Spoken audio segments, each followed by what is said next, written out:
Hi folks, this is Tony from Gather and Roll. In this video we're going to take a look at setting up the starter game, the tutorial scenario for Halo Flashpoint. Halo Flashpoint has a great set of easy to interpret and logical rules.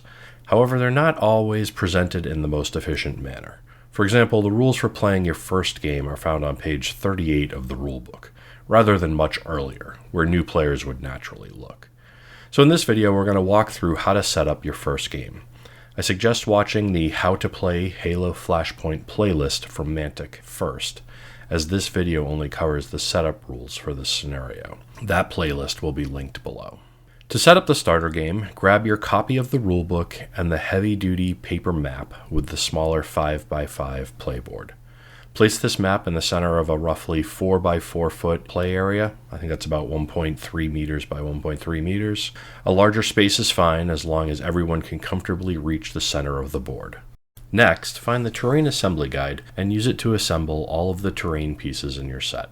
If you're using the Recon Edition, you will use almost all of the pieces. Place the terrain onto the playmat using the black outlines printed on the map to show where each piece goes. Some pieces won't be a perfect fit, that's expected.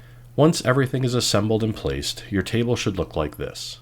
Don't worry about which side of the reversible terrain pieces you're using, it's purely cosmetic and doesn't matter for this tutorial. Make your board look good and move on.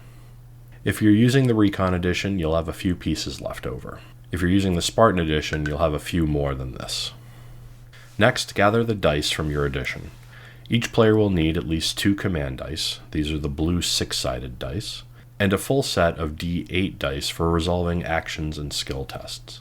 One player should use the white D8s, and one player should use the black D8s. The color doesn't affect gameplay, it only distinguishes one player's rolls from another.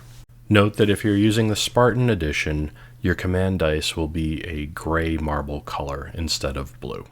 Now it's time to gather all the tokens you'll need to play. First, find the wound tokens. These are white, and one side has 2 dots, while the other side has either 1 or 3 dots. These mark damage taken by your models while you play the game. Put them in a small pile next to the game board where both players can reach them. Next, find the double-sided crouch pinned tokens.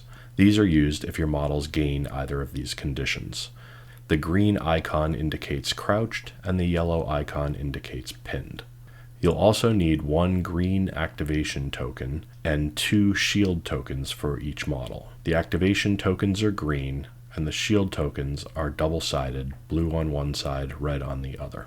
I keep these tokens on the character card during play, flipping the shield token from the blue side to the red side as your model loses its shields, and moving the green activation token from the character card to the model after that model has activated. Now you're ready to find the 4 models used for the starter game scenario. I recommend using a different color for each fire team, so you can tell the teams apart once you start moving the models around the map. Each model's stat card, printed on the map, has a letter listed in the upper left. This letter tells you where that model begins on the map. If you're having trouble figuring out which model goes with which stat card, you can use the following reference. The Spartan Mark 7s has its gun lowered and is using its other hand to point as if giving an order. The Deadeye is standing in a stable stance while holding a long-barreled rifle. The Brawler carries a short shotgun-like weapon, and the Zvezda appears to be trotting forward while holding a medium-sized weapon. For the starter game scenario, you will not use several of the rules and tokens that you would normally use in the full game.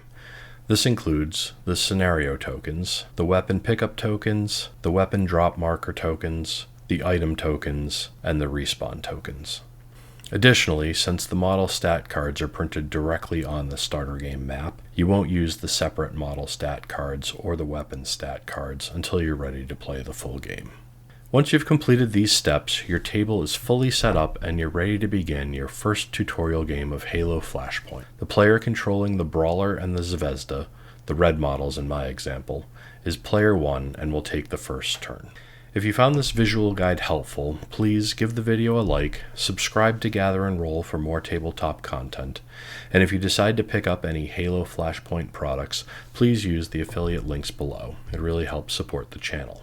One last thing. If you're a Halo Flashpoint veteran, let me know in the comments how you would improve the Halo Flashpoint rulebook to make it easier for new players to get started. This is Gather and Roll. Until next time, keep gathering, keep rolling, and keep building your gaming community.